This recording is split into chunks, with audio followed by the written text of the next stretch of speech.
नमस्कार. मी UD पाटील, सहाय्यक प्राध्यापक, भूगोल विभाग, कला वाणिज्य विज्ञान महाविद्यालय, पलूस, आपल्या सर्वांचं स्वागत करतो. BA भाग 1 सेमिस्टर 1 भूगोल पेपर नंबर 1 प्राकृतिक भूगोल या पेपरचा आपण अभ्यास करीत आहोत. या पेपरमध्ये 4 मॉड्यूल्स आहेत. पैकी 2 मॉड्यूल्स मी शिकवतोय. मॉड्यूल क्रमांक 1, मॉड्यूल क्रमांक 2, मॉड्यूल क्रमांक 3, मॉड्यूल क्रमांक 4 डॉक्टर SM कांबळे सर शिकवत आहेत. पैकी इंट्रोडक्शन टू फिजिकल जिओग्राफी, प्राकृतिक भूगोलाची ओळख या मॉड्यूलचा आपण अभ्यास करीत आहोत. यामध्ये आपण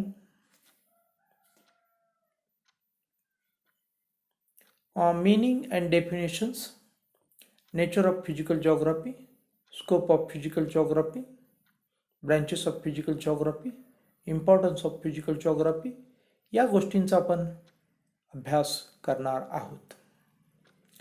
यापैकी आपण भूगोल म्हणजे काय,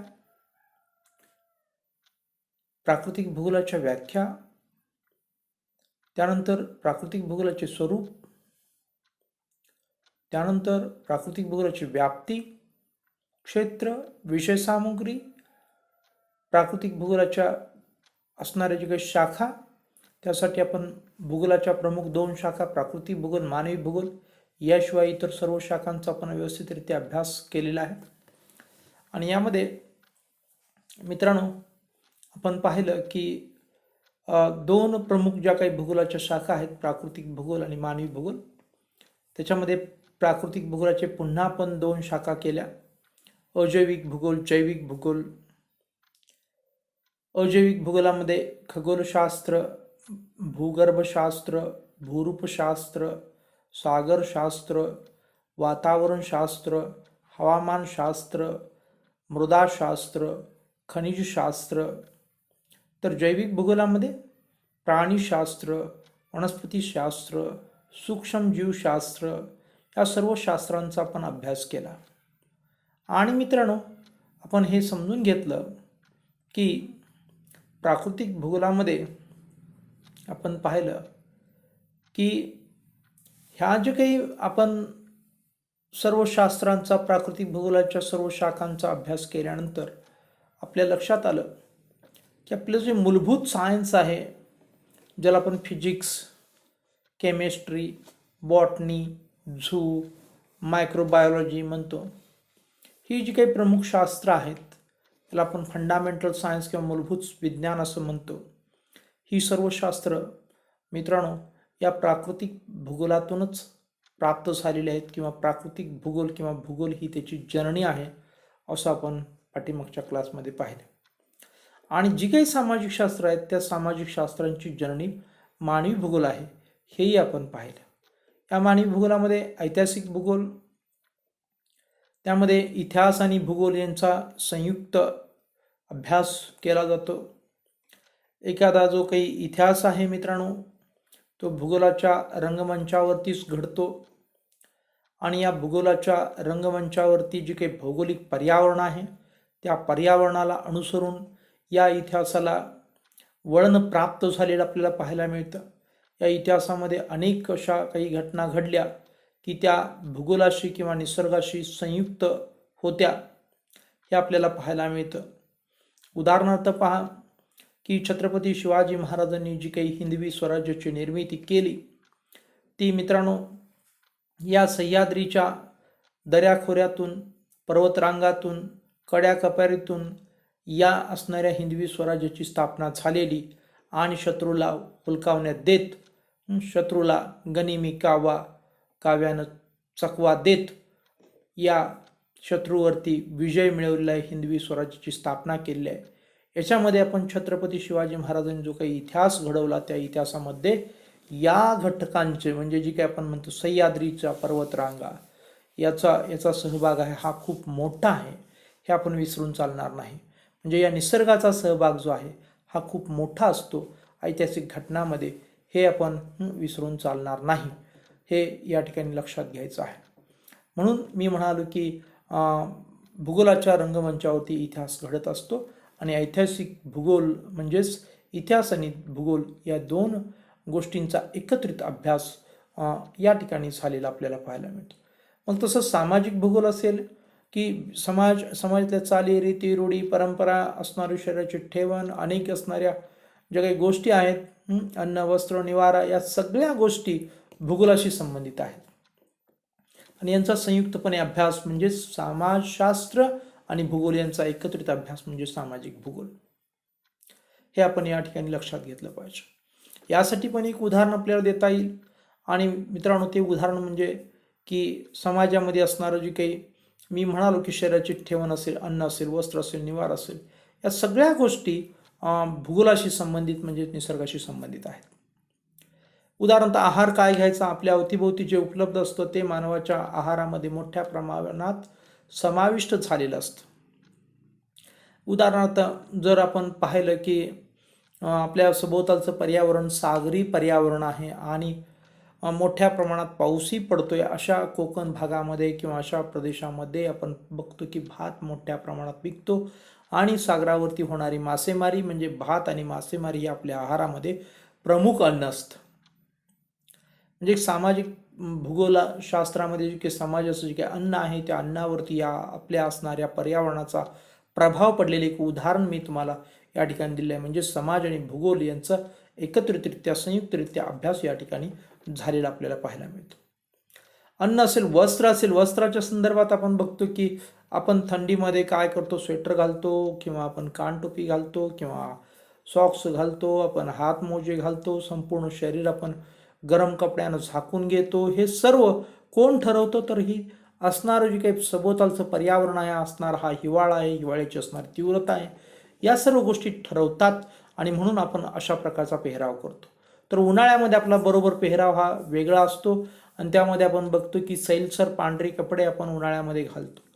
म्हणजे या ज्या काही गोष्टी आहेत, किंबहुना संपूर्ण प्रदेशाचंच एखाद्या प्रदेशामध्ये प्रचंड उष्णता कायमचीच असेल तर तिथं कायमस्वरूपी सैलसर कपडे, पांढरे कपडे घालताना आपल्याला लोक पाहायला मिळतील.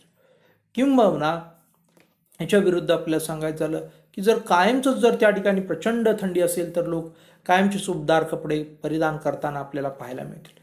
म्हणजेच आपल्याला या वस्त्रावरती सुद्धा आपण पाहतो की निसर्गाचा, पर्यावरणाचा प्रभाव मोठ्या प्रमाणात आहे, हे आपल्याला या ठिकाणी सांगता येतं. याशिवाय पण निवारा, आपलं घर कसं असावं, माळवदी स्वरूपाचं असावं किंवा आपण म्हणतो की उतरत्या छपराची आपली घरं असावीत, हे सर्व निसर्ग मित्रांनो ठरवते. उतरत्या छपराची घरं आपण ज्या ठिकाणी पाऊस असतो, ज्या ठिकाणी वारंवार होणारं हिमाच्छादन असतं, त्याच ठिकाणी अशा प्रकारची घरं आपण बांधतो. पहा, उतरत्या छपराची घरं आपण बांधतो किंवा छताची घरं, उतरतात छत असणारी घरं आपण बांधतो. तर माळवदी असणारी जी काही घरं आहेत, मातीची, लाकडाची, विटांची असणारी जी काही घरं आहेत ती आपण साधारणपणे पठारी भागामध्ये बांधतो. आणि या घराचं तर खास वैशिष्ट्य असतं की उन्हाळ्यामध्ये त्यामध्ये गरम होत नाहीये, तर थंडीमध्ये त्यामध्ये थंडी वाजत नाहीये, असं एअर कंडिशन युक्त असं घर आपल्याला पाहायला मिळतं, कारण आपण सभोवतालच्या पर्यावरणाचा लाभ घेतलेला आहे. अशा प्रकारे अन्न, वस्त्र, निवारा आणि इतरही गोष्टींचं आपल्याला उदाहरण देता येईल की आपली असणारी शरीर यष्टी आहे, मग आपण काळे आहोत, गोरे आहोत, आणखीन काय आहोत, हे सर्व भूगोलाशी संबंधित आहे मित्रांनो. आपण जर बघतो की आपण भारतीय लोक कृष्णवर्णीय आहोत, तर आफ्रिकन लोक अत्यंत काळे कुट्ट आहेत, अगदी कोळशालाही लाजवतील इतके काळे कुट्ट आहेत बघा. तर आपण युरोपियन लोक अत्यंत गोरे आहेत, अत्यंत म्हातारे झाले तर अत्यंत आपण ते तरणे आपल्याला वाटतात, इतके ते गोरे सुंदर असलेले आपल्याला पाहायला मिळतात. हे त्यांना लाभलेलं गोरे, पण हे त्यांना लाभलेलं सौंदर्य किंवा आपल्याला लाभलेला कृष्णवर्ण किंवा आफ्रिकन लोकांना लाभलेला जो काही आपण काळा वर्ण, या सर्व गोष्टी ज्या आहेत ह्या पर्यावरणानुसार किंवा वातावरणातलं असणारं तापमान, हवामान यानुसार आपल्याला प्राप्त झालेला आहे असं आपण म्हणू शकतो. म्हणजे सामाजिक भूगोल आणि म्हणजे समाजशास्त्र आणि समाजशास्त्राशी निगडीत असणाऱ्या सगळ्या समाज आणि त्यांच्या जे काही अन्न, वस्त्र, निवारा किंवा त्यांच्या शरीराची जडणघडण किंवा इतर अनेक गोष्टी, सगळ्या गोष्टी या पर्यावरणावरती म्हणजेच भूगोलाशी संबंधित आहेत आणि म्हणून मित्रांनो, सामाजिक भूगोल हे म्हणजेच समाजशास्त्र आणि भूगोल यांचा एकत्रित अभ्यास म्हणजे सामाजिक भूगोल. म्हणजेच याचा अर्थ आपण असं म्हणू शकतो की समाजशास्त्राची जी काही उत्पत्ती आहे किंवा समाजशास्त्राची जी काही पाळंमुळं आहेत ती भूगोलामध्ये आहेत. तशाच प्रकारे इतिहासाची जी काही पाळंमुळं आहेत ते सुद्धा भूगोलशास्त्रामध्ये आपल्याला पाहायला मिळतात. यानंतरचं जी काही आपण मानवी भूगोलाची शाखा आहे त्याचं नाव आहे राजकीय भूगोल. राजकीय भूगोलामध्ये जर आपण बघितलं तर हा अत्यंत महत्त्वपूर्ण दोन विषय या ठिकाणी सुद्धा आपल्याला पाहायला मिळतात मित्रांनो. त्याच्यामध्ये आपण एक आहे राज्यशास्त्र आणि दुसरा आहे भूगोल. आपण बघतो की जसं भूगोलाच्या रंगमंचावरती इतिहास घडतो तसंच भूगोलाच्या रंगमंचावरती राजकारण घडतं असं म्हटलं तर चुकीचं होणार नाही. उदाहरणार्थ आखाती देशामध्ये पूर्णपणे वाळवंट असून सुद्धा संपूर्ण जग त्या ठिकाणी राजकारण करत असलेलं आपल्याला पाहायला मिळतं. त्याचं एकच महत्त्वपूर्ण कारण की त्या ठिकाणी लाभलेली जी काही खनिज संपत्ती आहे किंवा त्या वाळवंटी आखातामध्ये त्या ठिकाणी असणारं जी काही विशेष महत्त्वपूर्ण जी काही खनिज तेल आहे त्या खनिज तेलावरती त्या ठिकाणचं संपूर्ण अर्थव्यवस्था, त्या ठिकाणची समाजव्यवस्था, त्या ठिकाणचं राजकारण हे चालतं. आणि मग त्या असणाऱ्या खनिज तेलाचा लाभ उठवण्यासाठी मोठ्या प्रमाणात जगातील जे काही महासत्ता म्हणवणारे जे काही देश आहेत ते देश तिथल्या राजकारणामध्ये लक्ष घालतात. म्हणजेच आपण बघतो की राजकारण आणि भूगोल मग या ठिकाणी पहा, राजकीय मी म्हणालो की राजकीय जी काही घडामोडी आहेत ह्या सुद्धा भूगोलाच्या रंगमंचावरती घडतात. म्हणजेच त्या ठिकाणचं असणारं पर्यावरण, त्या ठिकाणची असणारी खनिज संपत्ती, या खनिज संपत्तीमुळे जगाला त्या ठिकाणी आकर्षित करून घेतलेलं आपल्याला पाहायला मिळतं. हे खास वैशिष्ट्य आपल्याला या ठिकाणी सांगता येतं राजकीय भूगोलामध्ये. आणखीन अनेक गोष्टी आहेत, त्या अनेक गोष्टी सुद्धा अशा प्रकारची उदाहरणं आपल्याला देता येतील. परंतु मित्रांनो, आपण अधिक डिटेलमध्ये यामध्ये वेळ नाही घालवणार. आपण पुढच्या मानवी भूगोलाच्या शाखेकडे वळूया, लोकसंख्या भूगोल. लोकसंख्या भूगोलामध्ये सुद्धा अत्यंत महत्त्वपूर्ण गोष्ट आहे की प्रत्येक आपण बघतो की भूगोलाशी लोकसंख्येचा नितांत संबंध आहे. पहिला संबंध मुळात लोकसंख्या वाढीचा आणि भूगोलाचा संबंध आहेच आहे. उदाहरणार्थ भूगोल म्हणजे निसर्ग, भूगोल म्हणजे पर्यावरण, भूगोल म्हणजे हवामान, या सगळ्या गोष्टी आपण गृहीत धरणं आवश्यक आहे किंवा या गोष्टींचाच मिळून भूगोल बनतो. मग आपल्याला असं म्हणता येतं की जे काही आपल्याला सभोवतालचं असणारं पर्यावरण किंवा हवामान यामुळं लोकसंख्या वाढीची जी काही जन्मदर म्हणतो तो जन्मदर लोकसंख्या वाढीस अत्यंत महत्त्वपूर्ण असणारा हा जो काही घटक आहे लोकसंख्येमध्ये बदल घडवणारा तो घटक आहे तो म्हणजे जन्मदर. या जन्मदराशी संबंधित आपण या गोष्टी आता पाहिल्या की जर एखाद्या प्रदेशामध्ये उष्ण हवामान असेल तर त्या ठिकाणी मित्रांनो काय परिस्थिती आपल्याला पाहायला मिळते हे आपण या ठिकाणी समजून घ्यायला पाहिजे. की आपल्याला पाहायला मिळतं की त्या उष्ण हवामानामुळे त्या ठिकाणची असणारी जी काही मुली आहेत ह्या लवकर उपवर होतात आणि लवकर उपवर झालेली मुलं आणि मुली काय करतात, लवकर विवाह करतात आणि लवकर विवाह झालेली मुलांना आणि मुलींना लवकर अपत्य होतात आणि लवकर अपत्य झाल्यामुळं जनरेशन गॅप कमी राहतो आणि जनरेशन गॅप कमी झाल्यामुळं पुढच्या पिढीचा पण लवकर विवाह होतो, त्यांनाही लवकर अपत्य होतात. अशा प्रकारे जर बघितलं तर लोकसंख्या जलद गतीनं वाढण्यामध्ये या ठिकाणी प्रचंड प्रमाणात हातभार लागतो किंवा वाढते आणि हे सर्व एका हवामान या घटकामुळं झालेलं पाहायला मिळतं की जो भूगोलाशी संबंधित आहे आणि त्याचा निश्चितपणे लोकसंख्या वाढीशी संबंध आहे. अशा प्रकारे लोकसंख्या भूगोल याचा संबंध आपल्याला सांगता येतो. मग या लोकसंख्येच्या संदर्भात असणारी जी काही धोरणं आहेत ही धोरणं वेगवेगळ्या देशामध्ये वेगवेगळ्या प्रकारची भौगोलिक परिस्थिती किंवा वेगवेगळ्या प्रकारची त्या ठिकाणी असणारी जी काही नैसर्गिक परिस्थिती विचारात घेऊन त्या ठिकाणी लोकसंख्या भूगोलाच्या संदर्भात किंवा लोकसंख्येच्या संदर्भात धोरण आखलं जातं. उदाहरणार्थ काही देशामध्ये प्रचंड जर लोकसंख्या असेल तर त्या ठिकाणी असणारे जे काही निसर्ग आहे, निसर्गामध्ये असणारी साधनसंपत्ती आहे, या साधनसंपत्तीवरती प्रचंड मोठ्या प्रमाणात ताण पडतो आणि हा जो काही पडत चाललेला जो मित्रांनो ताण आहे या ताणावरती आपण जर पाहिलं तर थोडासा रिलॅक्स मिळावा किंवा ताणावरचा जो काही भार आहे हा कमी व्हावा किंवा ताण मुक्त व्हावं असं करण्यासाठी त्या ठिकाणी लोकसंख्या नियंत्रणात आणण्याची धोरणं राबवली जातात. तर याच्या विरुद्ध मित्रांनो आपण पाहतो की प्रचंड आपण बघतो की साधनसंपत्ती प्रचंड मोठ्या प्रमाणात आहे आणि साधनसंपत्तीवरती आपण बघतो की लाभ घ्यायला तिथं माणसंच नाही आहे. तर अशा देशामध्ये आपण लोकसंख्या वाढीचं धोरण ठरवलं जातं. म्हणजे या ठिकाणी बघतो एका ठिकाणी साधनसंपत्तीवरती पुष्कळ ताण देणाऱ्या लोकसंख्येला आटोक्यात आणण्यासाठी त्या ठिकाणचं सरकार लोकसंख्या धोरण काय करतं की नियंत्रणाचं ठेवतं. तर आपण बघतो की लोकसंख्येला जी काही साधनसंपत्ती आहे ही साधनसंपत्ती भरमसाठ उपलब्ध आहे, परंतु त्या ठिकाणी त्या साधनसंपत्तीचा लाभ घ्यायला लोकच नाही आहेत. म्हणून तिथलं सरकार ठरवतं की या ठिकाणी लोकसंख्या वाढीचं आपण धोरण स्वीकारलं पाहिजे.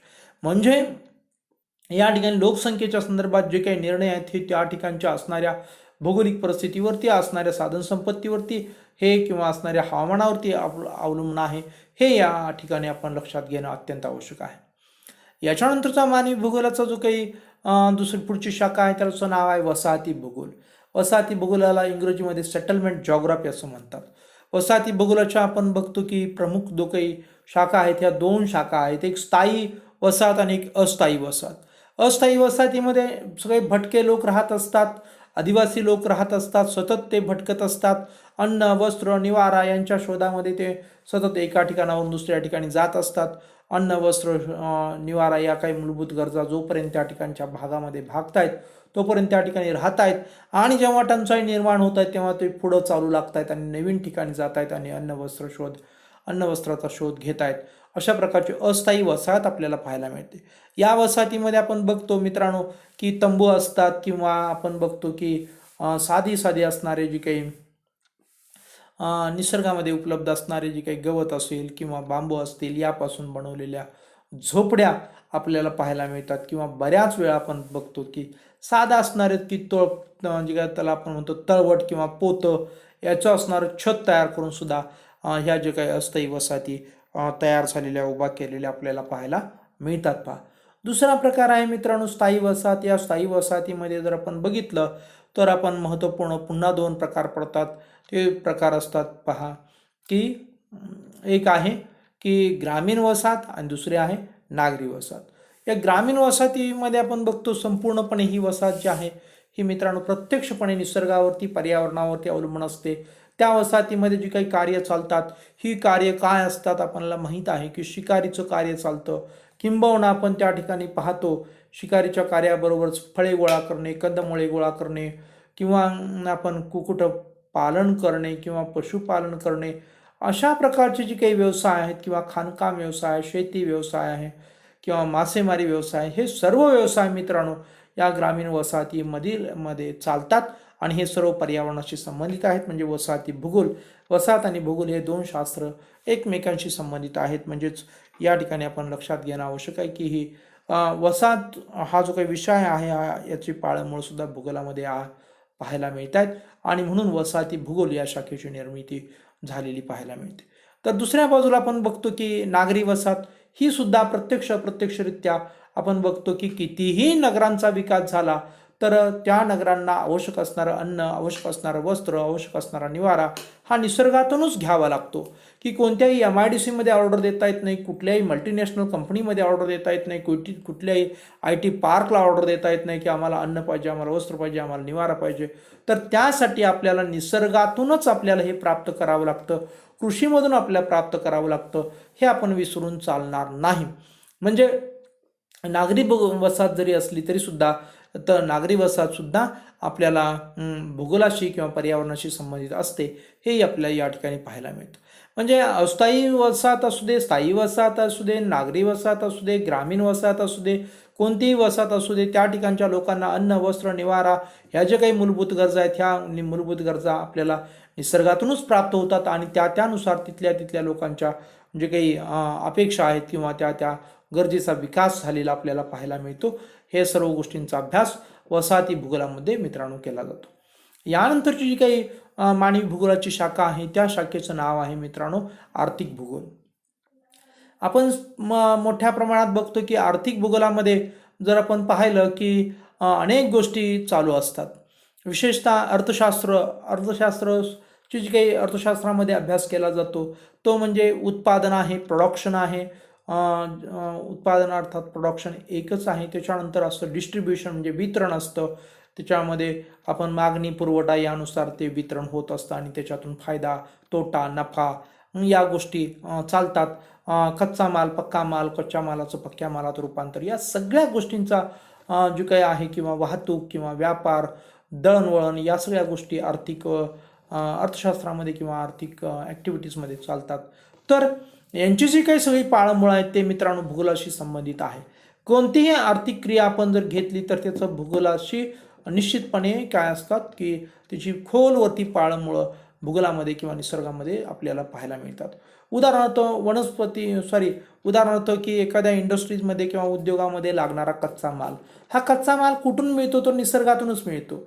मग तो ॲग्रो बेस्ड असेल म्हणजे शेतीमधून मिळालेला असेल, किंवा तो वनांच्यापासून मिळाला असेल, किंवा तो खनिजांच्या रूपात मिळाला असेल, तर तो कुठून मिळतो? निसर्गातूनच, पर्यावरणातूनच प्राप्त होतो. हे आपण या ठिकाणी विसरून चालणार नाही. किंवा त्याला लागणारं पाणी असेल, त्याला उद्योगाला लागणारं हवामान असेल, हे सर्व आपल्याला निसर्गातूनच घ्यावं लागतं. हे एक उदाहरण मी म्हणून सांगितलं की कच्चा माल, इंडस्ट्री, हे उदाहरण मी तुम्हाला या ठिकाणी सांगितलं. किंबहुना आपण अनेक गोष्टी जर बघितल्या, व्यापाराशी संबंधित बघितलं तर व्यापार करणाऱ्यांना सुद्धा भूगोलाचं ज्ञान असावं लागतं. उदाहरणार्थ पलूसमध्ये आपण जर विकायला लागलो, ऊस विकायला लागलो, तर कोणीही ऊस विकत घेणार नाही, कारण या परिसरातच ऊस पिकतो. म्हणून पिकतं तिथं विकत नाही, अशा प्रकारची जी काही मराठीमध्ये म्हण आहे, त्या म्हणीचा किंवा त्या व्यवहाराचं आपल्याला अर्थशास्त्राची सांगड घालावी लागते. मग त्या प्रदेशामध्ये काय पिकतं त्या गोष्टी आपण तिथं विकून चालत नाही, तर त्या गोष्टी जिथं पिकत नाही आहेत तिथं नेऊन त्या विकायला पाहिजेत. ह्या सगळ्या गोष्टी आपल्याला कोण शिकवतो? तर आपल्या सभोवतालचं असणारं पर्यावरण शिकवतं, आपल्या सभोवतालचं असणारं निसर्ग शिकवतो. म्हणजे या ठिकाणी व्यापारासाठी सुद्धा मागणी पुरवठा या गोष्टी पूर्णपणे निसर्गावरती अवलंबून आहेत असं आपण म्हणू शकतो. किंबहुना या काही इतर गोष्टी आहेत. मी तुम्हाला सांगितलं की उदाहरणार्थ तुम्हाला सांगितलं की रस्ते असतील किंवा दळणवळणाच्या सोयीसुविधा असतील, यावरती सुद्धा आपण निश्चितपणे पर्यावरणाचा प्रभाव पडलेला पाहायला मिळतो. अशा प्रकारे अर्थशास्त्र आणि भूगोल यांचं निश्चितपणे कनेक्टिव्हिटी आहे आणि यांचे एकमेकांशी अत्यंत दृढ संबंध आहेत. फक्त अर्थशास्त्रामध्ये फायदा तोटा किंवा वरवरच्या गोष्टी अभ्यासल्या जातात, तर आर्थिक भूगोलामध्ये ते खोलवरती भूगोलामध्ये जी काही रुतलेली पाळंमुळं आहेत त्यांचा सुद्धा अभ्यास या आर्थिक भूगोलामध्ये केला जातो. म्हणजे अर्थशास्त्राची सुद्धा पाळंमुळं या मानवी भूगोलामध्ये असलेली आपल्याला पाहायला मिळतात, किंवा मानवी भूगोल ही अर्थशास्त्राची जन्य आहे, किंवा आर्थिक भूगोल ही अर्थशास्त्राची जन्य आहे असंही आपण म्हणू शकतो. यानंतरची जी काही मानवी भूगोलाची शाखा आहे मित्रांनो, त्या शाखेचं नाव आहे साधन संपत्ती भूगोल. साधन संपत्तीचा अर्थच आपण या ठिकाणी लक्षात घेणं आवश्यक आहे. साधन संपत्ती म्हणजे मानवाला उपयोगात येणाऱ्या प्रत्येक गोष्टीला आपण साधन संपत्ती असं म्हणतो. मग साधन संपत्तीचे मित्रांनो दोन प्रकार पडतात. एक आहे नैसर्गिक साधन संपत्ती, दुसरी आहे मानवी साधन संपत्ती.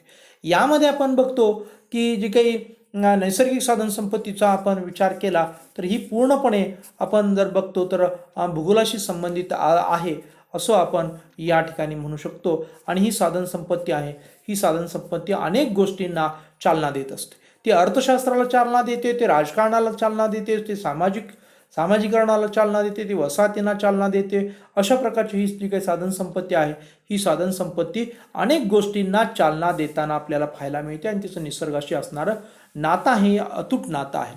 आणि ही मित्रांनो साधन संपत्ती आहे, ही साधन संपत्तीचा जो काही विकास आहे तो मानवी बुद्धीतून झालेला आहे, हे मात्र आपण या ठिकाणी विसरून चालणार नाही. म्हणजे तुम्ही असं म्हणाल की साधन संपत्ती म्हणजे मानवी बुद्धीतून, म्हणजे काय मानवी बुद्धीतून असं काही सोनं बाहेर पडतं का? मानवी बुद्धीतून असणारं जे काही लोह पोलाद बाहेर पडतं, मानवी बुद्धीतून असणारं दगडी कोळसा बाहेर पडतो असं मला म्हणायचं नाही आहे. तर साधन संपत्तीची जी काही व्याख्या आहे ती मित्रांनो व्याख्या काय आहे की मानवाच्या उपयोगात येणाऱ्या प्रत्येक वस्तूला साधन संपत्ती असं म्हणतो. या व्याख्येचा जेव्हा आपण विचार करतो तेव्हा आपल्या असं लक्षात येईल की एखादी वस्तू अशी असू शकते की ती वस्तू मानवाच्या उपयोगात नाही आहे सध्या, तर ती साधन संपत्ती ठरू शकत नाही. म्हणजेच जेव्हा ती उपयोगात येईल मानवी बुद्धीनुसार त्याचा काय उपयोग करायचा, कसा उपयोग करायचा हे बुद्धी ठरवेल आणि बुद्धीच्या नुसार विचार मंथनातून आचरणात येईल की ही वस्तू आपण कशी वापरायची, नंतरच ही साधन संपत्ती ठरेल.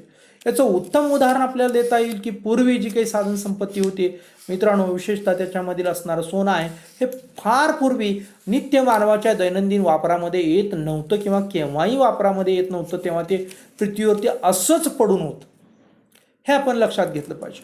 म्हणजे तेव्हा सोनं ही आपली साधनसंपत्ती नव्हती, परंतु जेव्हा मानवी बुद्धीतून या असणाऱ्या सोन्याचा काय उपयोग होऊ शकतो हे जेव्हा आपण काय केलं, विचारमंथन केलं, शोधून काढलं आणि मग ते विचारमंथन आणि शोध याच्या साह्यानं ते आपण आचरणात आणलं, तेव्हा ती सोनं ही आपली साधनसंपत्ती ठरलेली आहे हे आपण या ठिकाणी लक्षात घेतलं पाहिजे. म्हणजे साधनसंपत्ती भूगोलामध्ये आपण जर बघतो की म्हणून मी म्हणालो की साधनसंपत्तीचा जो काही उगम आहे हा मानवी बुद्धीतून होतो, या अर्थानं होतो, परंतु प्रत्यक्ष या गोष्टी आपल्याला निसर्ग पुरवत असतो आणि त्याचा उपयोग झाला तर आपण साधनसंपत्ती म्हणणार आहोत, अन्यथा ती साधनसंपत्ती ठरत नाही. अशा प्रकारे साधनसंपत्ती भूगोल ही एक मानवी भूगोलाची शाखा आहे. त्याच्यानंतर आहे कृषी भूगोल. कृषी भूगोल तर अत्यंत महत्त्वपूर्ण आपली शाखा आहे असं आपण या ठिकाणी म्हणू शकतो. कृषी भूगोलाच्या माध्यमातून आपण महत्त्वपूर्ण गोष्ट की मानवाची एक मूलभूत गरज आहे आणि ती गरज म्हणजे आपण अन्न ही गरज जी आहे या गरजेतून आपण पाहिलेलं आहे मित्रांनो की मानवाची जी काही गरज, अन्न गरज जी आहे ही कृषीतून मिळते. आणि कृषी ही मित्रांनो आपल्या सभोवताली असणारं हवामान, आपल्या सभोवताली असणारं जी काही पाण्याची उपलब्धता, आपल्या सभोवताली असणारं जी काही कृषीयोग्य जमीन किंवा मृदा यावरती आधारित हे कृषी भूगोल आपल्याला पाहायला मिळतं.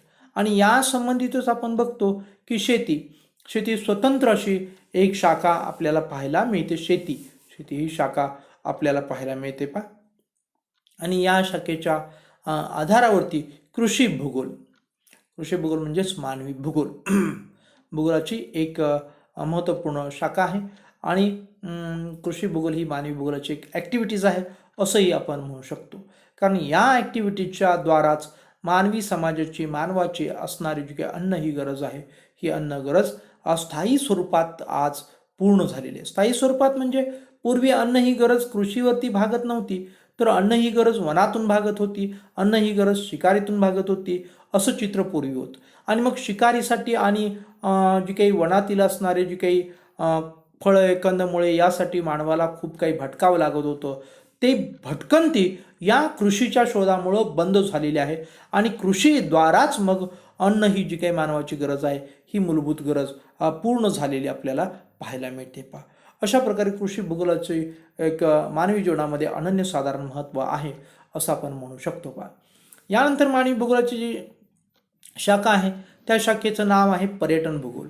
पर्यटनाला आजकाल आपण बघतो की अर्थशास्त्रामध्ये सुद्धा एक महत्त्वपूर्ण त्याला महत्त्व आलेलं आहे.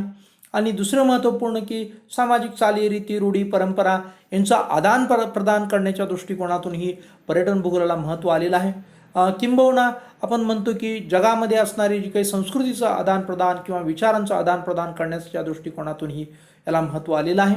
किंवा संपूर्ण समाज जवळ येणं यासाठी सुद्धा पर्यटन भूगोलाला महत्त्व प्राप्त झालेलं आहे. आणि हे जे काही पर्यटन भूगोल आहे हे पूर्णपणे जेव्हा ते पर्यटन निसर्गावरती अवलंबून असतं तेव्हा ते दीर्घकाळ टिकतं, तेव्हा त्या ठिकाणी माणसं खूप मोठ्या प्रमाणात त्याचा आस्वाद घेऊ शकतात. आणि पर्यटन हे जर मानवनिर्मित असलं तर अत्यंत थोडेच लोक त्याचा आस्वाद घेतात आणि त्यासाठी त्यांना भरमसाठ पैसे उदाहरणार्थ मोजावे लागतात. उदाहरणार्थ आपण बघूया की वॉटर पार्कच्या संदर्भात. वॉटर पार्क जर मॅनमेड वॉटर पार्क असतो तेव्हा तिथं काहीच लोक, मोजकेच लोक तिथं जाऊन काय करतात, त्याचा लाभ घेऊ शकतात. कारण ते अगदी छोट्या जागेमध्ये, छोट्याशा मर्यादेमध्ये स्थापन केलेलं असतं, उभारलेलं असतं आणि त्याच्या किमती असतात ह्या भरमसाठ असतात. अगदी थोड्याच लोकांना ते परवडणारं असतं. परंतु हेच जर आपण निसर्गात जर पाहिलं तर सागर किनारे असतील, बीच असतील, तर त्या ठिकाणी मोठ्या प्रमाणात मग काय करतात लोक, त्या पर्यटनाचा लाभ घेतात. नैसर्गिक असणारं वॉटर पार्क म्हणजे समुद्र आणि बीचेस. तर ह्या प्रकारे जर आपण बघितलं तर पर्यटन भूगोलाला, नैसर्गिक पर्यटन भूगोलाला खूप महत्त्व आहे. आणि म्हणून ही एक महत्त्वपूर्ण शाखा आहे आणि पर्यटन आणि भूगोलाचा एकत्रितरित्या या शाखेमध्ये मिलाप झालेला पाहायला मिळतो आणि ही मानवी भूगोलाची एक महत्त्वपूर्ण शाखा आहे. त्याच्यानंतर एक शाखा आहे ती व्यापाराशी व्यापारी भूगोल आणि वाहतूक भूगोल. अर्थात ही शाखा आर्थिक भूगोलाशी संबंधित आहे. त्या ठिकाणी त्याचा आपण नामोल्लेख केलेला आहे की ज्या भागामध्ये, फक्त आता जाता जाता एवढंच म्हणूया की ज्या भागामध्ये ज्या गोष्टींची कमतरता असते त्या गोष्टीचा पुरवठा करणं आणि ज्या भागामध्ये ज्या गोष्टी मुबलक आहेत तिथून त्या आयात करणं यासारख्या गोष्टी किंवा यासारख्या ॲक्टिव्हिटीज या व्यापारी भूगोलामध्ये चालतात. म्हणजे व्यापार कुठं करायचा, काय करायचा, कसा करायचा यासाठी जे काही असणारं जे काही ज्ञान आहे हे ज्ञान आपल्याला भूगोलातून प्राप्त होऊ शकतं.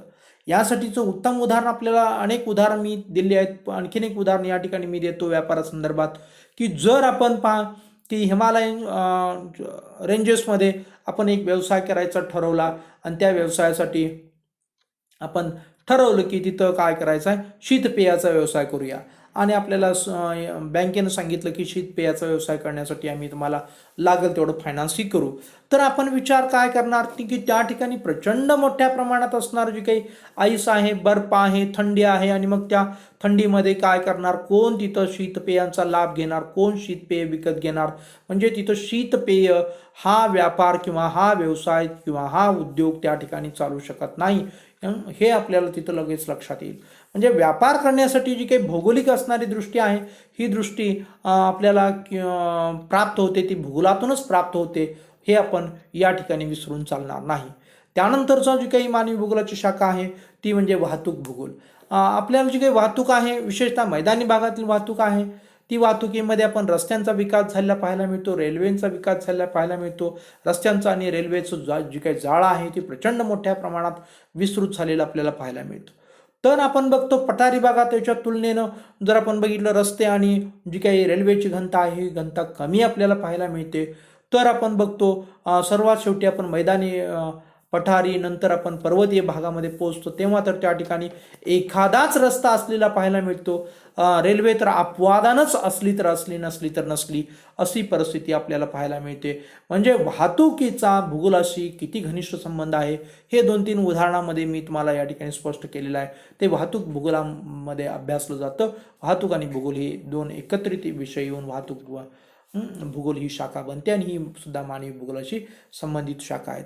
या सर्व मानवी भूगोलाशी संबंधित आहेत असं का म्हटलेलं आहे, कारण या सर्व शाखा मानवाशी संबंधित आहेत म्हणून मानवी भूगोलाच्या ह्या शाखा आहेत, हे या ठिकाणी थोडक्यात आपण सांगू शकतो. याशिवाय सुद्धा मानवी भूगोलाच्या अनेक शाखा आहेत. सैनिकी भूगोल आहे किंवा वैद्यकीय भूगोल आहे, इतर अनेक शाखा आहेत, परंतु त्या सर्व शाखांचा इथं आपण नामोल्लेख करणार नाहीये. फक्त इथं प्राकृतिक भूगोलाच्या निमित्तानं आपण भूगोलाच्या जे काही प्रमुख 2 शाखा आहेत, प्राकृतिक भूगोल आणि मानवी भूगोल, त्यामध्ये प्राकृतिक भूगोलांच्या शाखा आपण विस्तृत अभ्यासल्या, तर मानवी भूगोलाच्या शाखांच्या मध्ये काय काय अभ्यासलं जातं आणि या सर्व शाखांची जी काही नावं आहेत ही नावं ऐतिहासिक भूगोल म्हणजे इतिहासाला फक्त भूगोल शब्द चिटकवलेला आहे असं नसून तो इतिहासच भूगोलावरती कसा अवलंबून आहे किंवा ते समाजशास्त्र भूगोलावरती कसं अवलंबून आहे, या सर्व गोष्टी आपण या ठिकाणी पाहिलेल्या आहेत. याचाच अर्थ मित्रांनो की ही जी काही सर्व सामाजिक शास्त्र आहेत ही सर्व सामाजिक शास्त्रांची जननी सुद्धा मानवी भूगोल आहे असं आपण छातीटोकपणे म्हणू शकतो.